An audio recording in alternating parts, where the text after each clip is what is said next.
হওয়ার প্রথম শর্ত হচ্ছে যে আপনার রুজি, আপনার ইনকাম, আপনার উপার্জন, আপনার পোশাক, আপনার পানীয় জল সব কিছুই আপনার পরিষ্কার হতে হবে, বৈধ হতে হবে। যদি বৈধ হয় তাহলে সেগুলো আল্লাহর কাছে গ্রহণযোগ্য হবে, নচেত আল্লাহর কাছে আপনার কোনো সৎ আমল গ্রহণযোগ্য হবে না।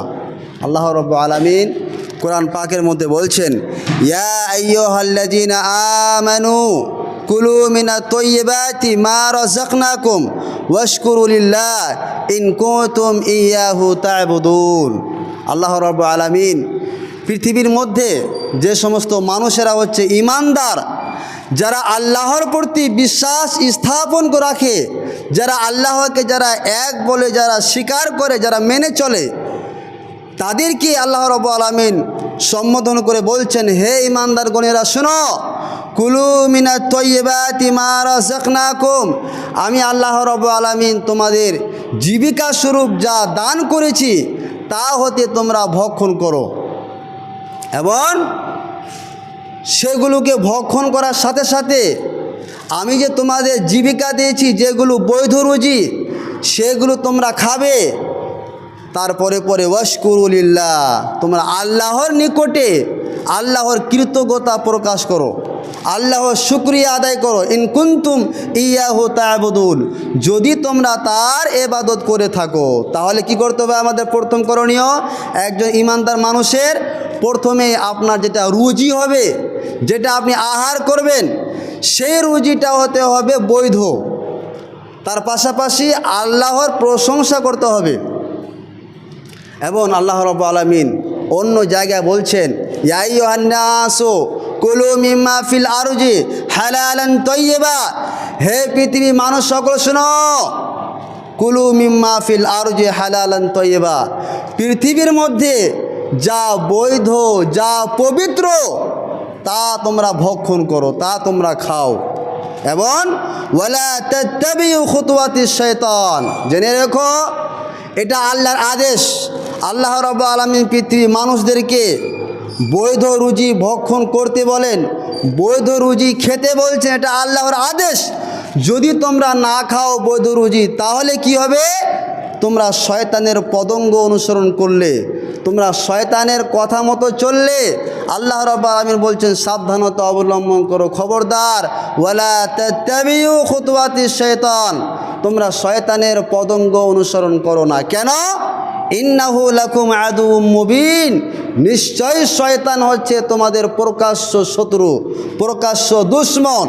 তাহলে পৃথিবীতে আপনার যদি ডাইরেক্টলি কেউ যদি দুশমন থাকে সেটা হচ্ছে শয়তান। এবং আপনি যদি হারাম রুজি যদি খান, অবৈধ যদি রুজি খান, অবৈধ যদি টাকা পয়সা উপার্জন করেন, তাহলে আপনার দুশমনের কথা আপনি শুনলেন। এবং এই দুশমন এমন দুশমন, যে দুশমন আপনাকে জাহান্নাম পর্যন্ত ঠেলে দিতে পারবে, এর মধ্যে আল্লাহ রাব্বুল আলামিন ক্ষমতা দিয়েছেন। কাজে আল্লাহ রাব্বুল আলামিন প্রথমে পৃথিবীর সমস্ত মানুষদেরকে বৈধ রুজি খেতে বললেন, তারপরে মানুষদের মধ্যে যারা ঈমানদার তাদেরকে বললেন যে তোমরা বৈধ রুজি আহার করো। বৈধ রুজি খাওয়ার ব্যাপারে শুধুমাত্র আমাদেরকে অথবা পৃথিবীর সমস্ত মানুষদেরকে বলেননি, বরং রাসূলগণকেও আল্লাহ রাব্বুল আলামিন একই আদেশ করেছেন যে ইয়া আইয়ুহার রাসূল, হে রাসূলগণ, কুলু মিনাত তাইয়্যিবাত ওয়া'মালু সালিহান ইন্নী বিমা তা'মালুনা আলিম, হে রাসূলগণ শোনো, কুলু মিনাত তাইয়্যিবাত, পৃথিবীর মধ্যে যা বৈধ, যা পবিত্র রুজি তা তোমরা আহার করো, তা তোমরা খাও, আদেশসূচক বাক্য। এবং ওয়া'মালু সালিহান, আগে তোমাদের রুজিটা হতে হবে বৈধ, তারপরে তুমি সৎ আমল করো, তারপরে তুমি সৎ কর্ম করো। আপনার রুজি যদি অবৈধ হয়, আপনি যদি 24 ঘন্টা যদি মসজিদে যদি মাথা ঠেকান, 1 ইঞ্চি লাভ হবে না আপনার। কেন? ইবাদত কবুল হওয়ার শর্তই হচ্ছে আপনার রুজিটা বৈধ হতে হবে, হালাল রুজি হতে হবে। যদি আপনার ইনকামের সোর্স, ইনকাম যদি আপনার অবৈধ রুজি হয়, তাহলে সেটা আল্লাহর কাছে 1 ইঞ্চিও কবুল হবে না। হাদিসটির বর্ণনা করছেন হযরতে আবু হুরায়রা রাদিয়াল্লাহু তাআলা আনহু। উনি বলছেন যে নবী সাল্লাল্লাহু আলাইহি সাল্লাম একসময় বললেন যে হে আমার উম্মতিরা শুনো, ইন্নাল্লাহা তাইয়্যিব, নিশ্চয় আল্লাহ রাব্বুল আলামিন হচ্ছেন পবিত্র, লা ইয়াকবালু ইল্লা তাইয়্যিবান, আল্লাহ রাব্বুল আলামিন পবিত্র ছাড়া কোনো জিনিসই আল্লাহ রাব্বুল আলামিন কবুল করেন না। তাহলে বোঝা গেল আপনার যদি অবৈধ রুজে যদি আপনার ইনকাম যদি অবৈধ হয়, লাখ লাখ টাকা যদি আপনি মসজিদে দান করেন, 1 ইঞ্চিও আপনি আল্লাহর কাছে নেকি পাবেন না। তার কারণ আপনার ইনকামের সোর্সটাই ছিল হারাম। তো আল্লাহ রাব্বুল আলামিন এমন একজন স্রষ্টা, যে স্রষ্টা তয়্যিব, যে স্রষ্টা হচ্ছে পবিত্র, এবং লা ইয়াকবালু ইল্লা তাইয়্যিবান, আল্লাহ রাব্বুল আলামিন পবিত্র ছাড়া কোনো জিনিসই আল্লাহ রাব্বুল আলামিন কবুল করেন না। তারপরে নবী সাল্লাল্লাহু আলাইহি ওয়াসাল্লাম বলছেন ওয়া আন্নাল্লাহা আমারাল মুমিনিনা বিমা আমারা বিহিল মুরসালিন, আল্লাহ রাব্বুল আলামিন মুমিনদেরকে যেটা আদেশ করেছেন যে তোমরা বৈধ রুজি খাও, সেই কথাটাও রাসূলগণকেও সেম টু সেম আদেশ করেছেন। অর্থাৎ মুমিনদেরকে যা বিধি বিধান দিয়েছেন আল্লাহ রাব্বুল আলামিন, সেই বিধি বিধান আল্লাহ রাব্বুল আলামিন মুমিনদেরকেও দিয়েছেন, সেটা রাসূলগণকেও দিয়েছেন। তারপরে নবী সাল্লাল্লাহু আলাইহি সাল্লাম এমন এক ব্যক্তির কথা আলোচনা করছেন, যেই ব্যক্তিটা সুম্মা যাকারার রাজুল, এমন একজন ব্যক্তির কথা আলোচনা করছেন, যেই ব্যক্তিটা দূর দূরান্তের সফর করেছে, অনেক দূর সফর করছে সে মানুষটা, এবং দূর দূরান্তের সফর করার কারণে আশআশা, তার চুলগুলো এলোমেলো হয়ে গেছে, যেটা আমরা বাস্তবে দেখতে পাই। আপনি যদি এখান থেকে কলকাতা যান, দেখবেন যাওয়ার সময়ে সেখানে আপনি পৌঁছাবেন, তার আগে দেখবেন আপনার চুলগুলো সব এলোমেলো হয়ে গেছে, সেটা স্বাভাবিক।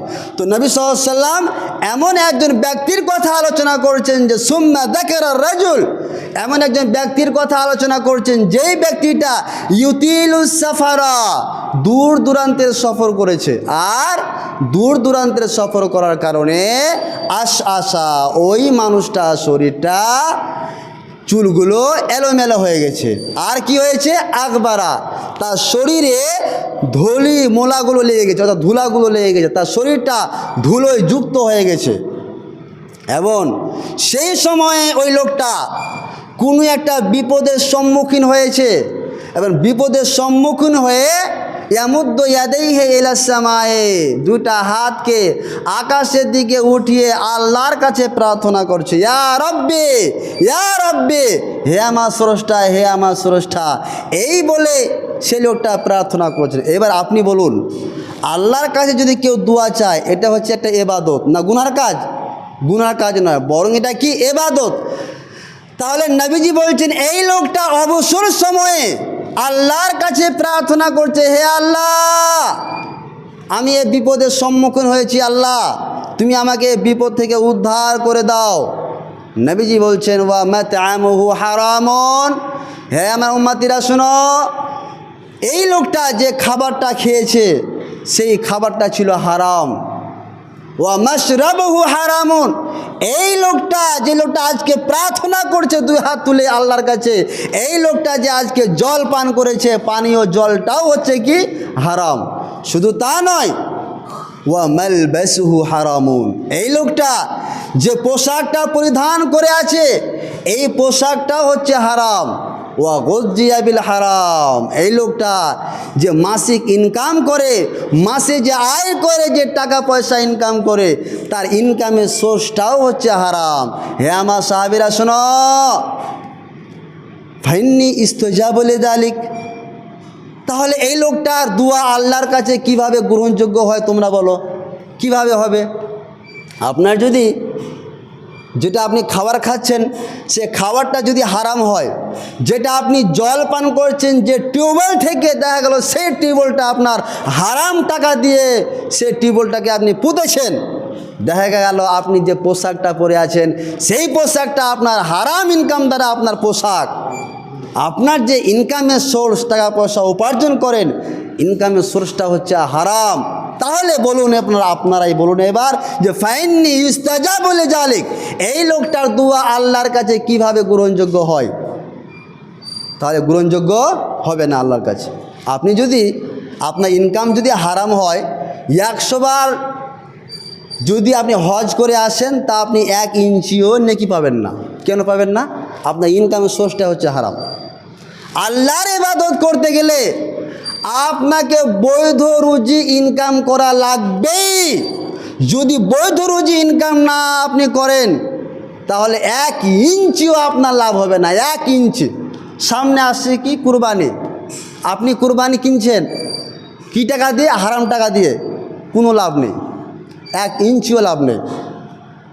বুখারী মুসলিমের হাদিস বললাম যেটা, যে ইন্নাল্লাহা তাইয়্যিব, নিশ্চয় আল্লাহ রাব্বুল আলামিন হচ্ছেন পবিত্র, লা ইয়াকবালু ইল্লা তাইয়্যিবান, আল্লাহ রাব্বুল আলামিন পবিত্র ছাড়া কোনো জিনিসই আপনার কাছে আপনার সৎ আমল গ্রহণযোগ্য হবে না।